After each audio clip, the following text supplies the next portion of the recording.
আসসালামু আলাইকুম ওয়া রাহমাতুল্লাহ। ভাই আপনারা সাংবাদিক ভাই একটু বসে যান, সাংবাদিকরা বসবে না।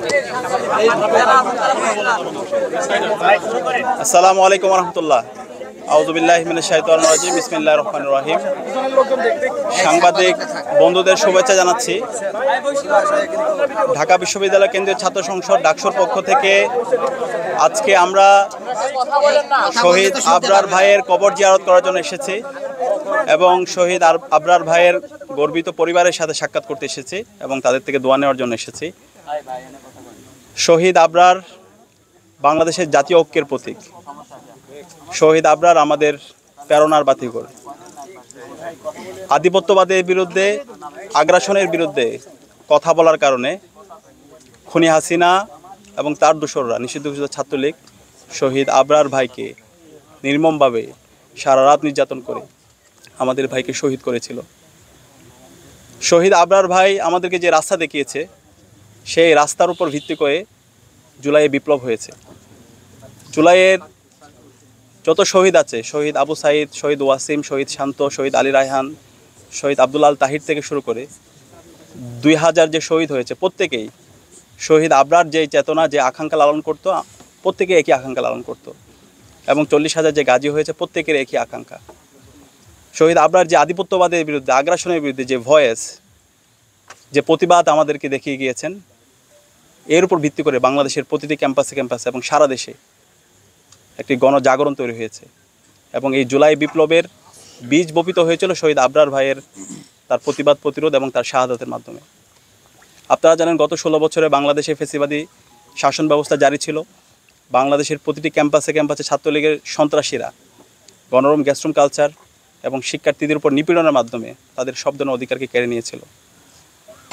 এবং আধিপত্যবাদের বিরুদ্ধে, আগ্রাসনের বিরুদ্ধে যারাই কথা বলেছেন, তাদেরকে বিভিন্নভাবে ট্যাগিং করে, ফ্রেমিং করে তাদেরকে হত্যা করা বৈধ ছিল। এবং পুরো বাংলাদেশটা ছিল ভারতের সাপ্লেট কলোনি। ভারতের প্রেসক্রিপশনে এখানকার সব কিছুই নির্ধারিত হতো। আমাদেরকে অর্থনৈতিক শোষণ, রাজনৈতিক নিপীড়ন এবং সাংস্কৃতিক গোলামির মাধ্যমে আমাদেরকে যেতে হয়েছিল। সেই সময়ে শহীদ আবরার সকল শোষণের বিরুদ্ধে, সকল আগ্রাসনের বিরুদ্ধে, সকল আধিপত্যবাদের বিরুদ্ধে এবং ছাত্রলীগের সন্ত্রাসীদের নির্মম নির্যাতনের বিরুদ্ধে আবরার ফাহাদ দাঁড়িয়ে গিয়েছিল এবং কথা বলেছিল এবং পুরো জাতিকে ঐক্যবদ্ধ করেছিল। তা আবরার ফাহাদকে আমরা শ্রদ্ধার সাথে স্মরণ করছি। বাংলাদেশের সকল মানুষরা আজীবন শহীদ আবরার ফাহাদ থেকে শুরু করে সকল শহীদদেরকে শ্রদ্ধার সাথে স্মরণ করবে। এবং আবরার ফাহাদ থেকে শুরু করে যত শহীদ হয়েছেন এবং সকল শহীদ পরিবার আমরা সবসময় আমাদের দোয়ার মধ্যে, আমাদের মোনাজাতের মধ্যে আমরা সবসময় রাখছি।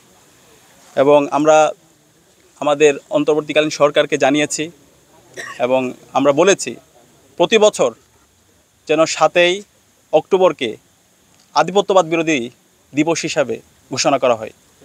এবং আমরা আশা রাখব বাংলাদেশের অন্তর্বর্তীকালীন সরকার এবং বিশ্ববিদ্যালয়ের প্রশাসন সারা দেশে প্রতিটি ক্যাম্পাসে 7ই অক্টোবরকে আগ্রাসন বিরোধী অথবা আধিপত্যবাদ বিরোধী দিবস হিসেবে যেন ঘোষণা করে। এবং ডাকসুর পক্ষ থেকে আমরা এই দিনটিকে আগ্রাসন বিরোধী দিবস হিসেবে আমরা ঘোষণা করব।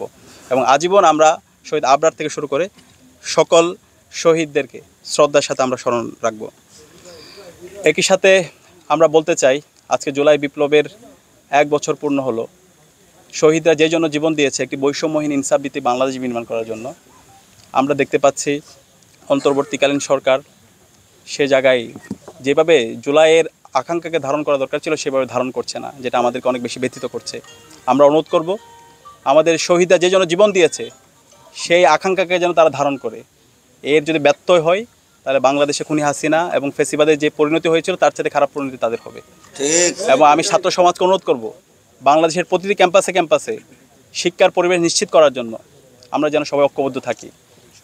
খুনি হাসিনা এবং তার দোসররা, ছাত্রলীগের সন্ত্রাসীরা যেভাবে শিক্ষার পরিবেশ নষ্ট করেছিল, প্রতিটি ক্যাম্পাসে ক্যাম্পাসে তারা যে গণরুম, গ্যাস্ট্রুম কালচার তৈরি করার মাধ্যমে শিক্ষার্থীদের উপর নিপীড়ন করেছিল, সেই কালচার যেন আর কোনোভাবেই না ফিরতে পারে, সেই জন্য আমাদের ঐক্যবদ্ধ থাকতে হবে। অন্যায়ের বিরুদ্ধে শহীদ আবরার, শহীদ আবু সাইদ, শহীদ ওয়াসিম, শহীদ শান্ত, শহীদ আব্দুল তাহিরা যেভাবে প্রতিবাদ করেছিল, আমরা যেন ওইভাবে আমাদের প্রতিবাদ প্রতিরোধ জারি রাখি এবং আমরা যেন ঐক্যবদ্ধভাবে আমরা আমাদের লড়াই সংগ্রাম জারি রাখি। এবং একই সাথে আমি ধন্যবাদ জানাতে চাই আমাদের কুষ্টিয়ার সর্বস্তরের মানুষ এবং ভাই বোনদেরকে, তারা যেভাবে আমাদের জন্য দোয়া করেছেন, আমাদেরকে সাপোর্ট দিয়েছেন।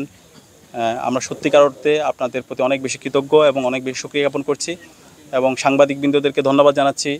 তারা এত রাত হওয়ার পরও আমাদের বিভিন্ন আমাদের রাস্তায় প্রতিবন্ধকতার কারণে আসতে দেরি হওয়ার পরও সাংবাদিক বন্ধুরা দীর্ঘ সময় ধরে আমাদের জন্য অপেক্ষা করেছেন।